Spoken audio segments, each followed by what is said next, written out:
mais, legal. Você está comendo de maneira automática e preocupado em falar alguma coisa inteligente para a sogra. Só que daí ela pega e vai servir o jantar e coloca, né, a posta de peixe ali naquele peixe que ela falou o nome em francês, que você não faz ideia nem como que escreve o negócio, mas você vai comer.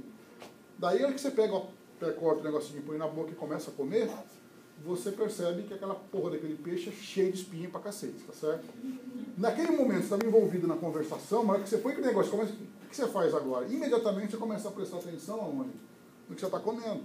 Você não vai agora... Daí a língua, você vai separando, espinho para um lado, carne para o outro, espinho para um lado, carne para o outro, até que de repente você consegue, já separou a carne, viu que não tem espinho nenhum, engoliu a carne, o espinho ficou no outro lado da bochecha, e aí você dá um jeitinho de pegar o guardanapo de maneira muito polida e tirar aquilo da boca. Mas para fazer isso, saiu fora da mastigação automatizada que você estava fazendo antes, aquela de todo dia e tudo mais. Por quê? Isso pode acontecer até em casa, você está comendo um negócio e de repente encontra ali alguma coisa que, ou pelo gosto, ou pela textura, ou pela dureza, ou por qualquer coisa, você detecta, e a gente tem uma capacidade discriminativa tátil enorme na boca. Eu dei aula de somestesia hoje para o diurno, eu mostrei que as áreas mais sensíveis do ponto de vista de discriminação espacial no ser humano, somestesicamente, são as mãos e a orofaringe, a cavidade oral. São as áreas mais ricamente inervadas do ponto de vista tátil. Por quê? Porque você discriminar o que você põe na boca é fundamental. Tão fundamental como você discriminar o que você pega na sua mão. Tem duas maneiras de você descobrir o que um objeto é. Ou pegando ele ou colocando ele na boca. Isso explica por que as crianças têm esse hábito. Na verdade, colocar na boca. Animais primitivos, cachorro, gato, não tem mão. Então como é que ele faz para saber o que é um objeto? Ele fuça somestesicamente, a cavidade oral é muito importante. Então, o córtex, ele é importante para iniciar a mastigação, que é, na verdade, controlada ou gerada reflexamente ritmicamente, por um centro no tronco cefálico, e é regulada reflexamente por um conjunto grande de informações periféricas. Então, o córtex é necessário para começar a mastigação, mas também para modular se alguma coisa sair fora desse automatismo. Quanto mais fora do comum aquele momento mastigatório for, mais o córtex pode assumir aquele controle. Então, o controle da mastigação pode ser resumido da seguinte forma. Esse slide também está desatualizado.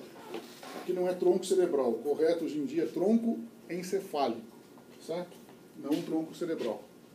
O tronco encefálico, ele gera os movimentos mastigatórios por meio de um automatismo. Esse automatismo pode ser controlado, né, pode ser iniciado e ajustado, né, ajustes finos, pelo córtex cerebral e estruturas subcorticais, como núcleos da base e cerebelo. Mas, além de iniciar o movimento e poder intervir nesse movimento, esse movimento automático, ele pode ser guiado e poder ser regulado instante a instante por uma série de informações periféricas que ativaram mecanoseptores musculares, periodontais, articulares, mucosos e até receptores gustativos ou somestésicos, como de dor e de temperatura. Então, uma quantidade enorme de informação se junta para poder modular esse processo mastigatório.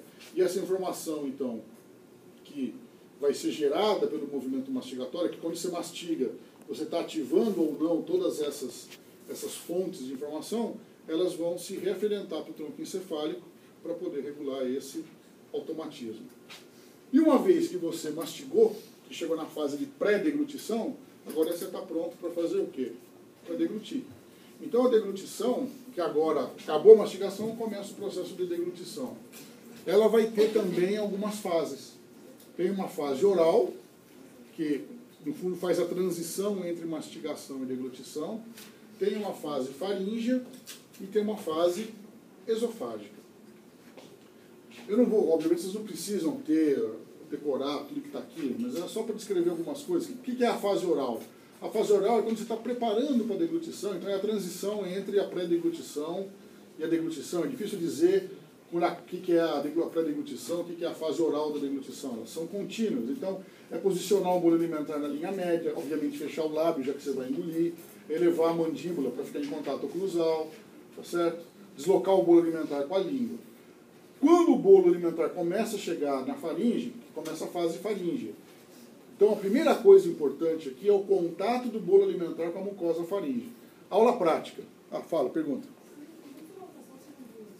Então, não ouvi. Você tem como voltar esse aqui? Tem. Pronto. Legal, né? Agora, antigamente não tinha. Não precisa nem pegar a aula no PowerPoint. Só... Tá, pode ir? Legal. Já copiou? Está difícil? Está muito rápido. Foi rápido. Na verdade, você tem que fazer, um filminho. Olha só, olha que legal. 1, 2, 3, 4, 5. Legal? Né? Quando ele chega no músculo, foi rapidinho e derrubou para ele, certo? Olha só que legal, aula prática.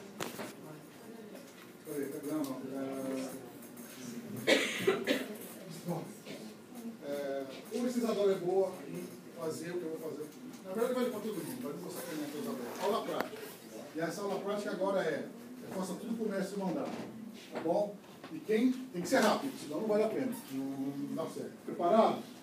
1, 2, 3 e... Engole já. Engole. Viu? Deu para engolir exatamente na hora que eu falei? Não, por quê? O que vocês fizeram antes? Juntou o cuspe na boca. Certo? A não ser que já tivesse alguém que calhou de um pouquinho antes de eu falar isso, estava fazendo assim, ó. Né? Aí não precisou, foi rápido, certo? Nojento, né? Ainda bem que a Isadora já acabou de comer, né? Ou seja, dá para engolir direto sem fazer nada antes?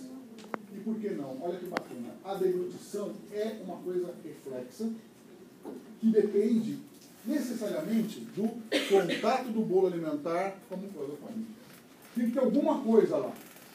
Ou seja, se não tiver cuspe lá, que seja, na saliva, se você conseguir juntar um pouquinho de saliva e jogar na parte posterior em contato com a faringe, você não consegue engolir. Ou não consegue deflagrar. Então, a deglutição, o início da deglutição, né? Agora, outra aula prática, vamos lá. Tem que fazer tudo que o mestre mandar. Tá bom? Preparados? Vamos lá, hein? 1, 2 e... Engula agora! Agora para de engolir! Engoliram?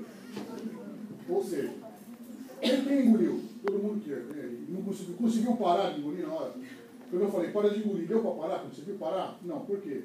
Porque sendo reflexa, uma vez que ela é deflagrada, não tem como ela ser interrompida. Por isso que uma das maiores lições morais, assim, práticas da vida da gente, na aula de hoje pense muito bem antes de engolir, porque depois que começou não dá para voltar. Certo?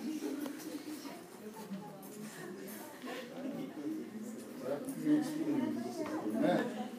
Eu estou falando da Isadora com o ovo dela, certo? Viu, Isadora? Se você resolveu comer o seu ovinho, agora que você engoliu aquela geminha molinha, certo? Se começou a engolir, não tem como parar mais. Pensa 2 vezes antes. Tudo bem?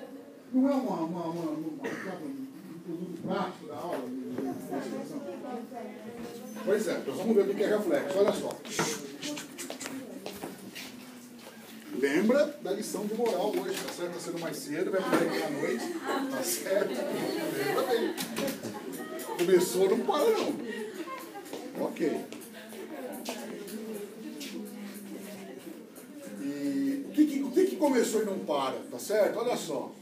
Bom, quando você, na fase faríngea, começa com esse contato, daí você para de respirar, claro, você não vai ficar respirando enquanto engole, porque senão você engasga. Quando a gente faz bobeira, ele faz isso, engasga mesmo, tá certo? Aí tem contração de músculos construtores, relaxamento de esfíncter esofágico, ou seja, começa uma série de o quê? De ações musculares. E esses músculos vão entrar em ação numa determinada sequência. E é essa sequência que você não consegue parar mais. Certo? Você perguntou, certo? Então, quando você juntou alguma coisa na região posterior da sua faringe, entrou em contato com a faringe e agora se deu início à deglutição, isso deflagra uma sequência de ativações musculares que vão entrar em uma sequência muito orquestrada. Tem todo um controle neural para isso, mas é reflexo, ou seja, já é como se fosse dizer assim, já é uma coisa que vem da fábrica, você não precisa se preocupar. É como se assim, apertou o botão, o negócio vai embora. Você não precisa se preocupar em encontrar esses músculos Você não precisa aprender a contrair esses músculos. Numa sequência andar, você precisa aprender a andar. A Beatriz aprendeu a andar. Tá certo? Todo mundo, nós aqui aprendemos a andar. Demorou mais de 1 ano para isso. Em torno de 1 ano. Tá certo? Para você aprender a andar.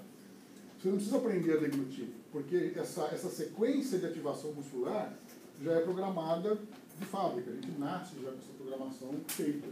Agora, uma vez ela está lá, mas você tem que deflagar, tem que apertar o botão. Se apertar o botão é dar início ao processo de deglutição e para isso precisa ter alguma coisa lá na orofaringe, na faringe. Mas uma vez que você apertou o botão e deu início a essa sequência, você não consegue interromper essa sequência de ativação muscular.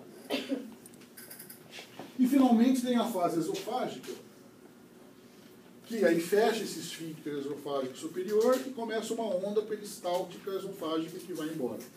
Isso tem uma coisa muito legal, porque olha só, boa parte dos músculos envolvidos aqui na fase oral e mesmo faríngea da deglutição são músculos estriados esqueléticos.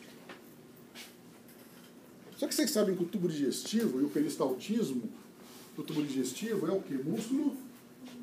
Músculo liso. Olha que legal. Então tem que haver uma transição entre coisas voluntárias, que são feitas por músculo estriado esquelético, e depois o peristaltismo, que é uma coisa autonômica. Vocês aprenderam com o Donato, é controlado não por neurônio motor, mas por neurônios simpático e parasimpático, e eventualmente hormônios, que vão controlar o peristaltismo por meio da ação sobre músculos lisos. A transição entre essa coisa estriada voluntária para essa coisa lisa autonômica acontece no esôfago. E se vocês, quem for mais ligado na anatomia e lembrar disso, vai lembrar que o esôfago é um tubo que tem o quê? Ele começa com uma musculatura, a musculatura esofágica no terço superior dele, predominantemente é o quê? O músculo esquelético. O terço inferior é a musculatura lisa. E o terço médio é uma mistura das duas.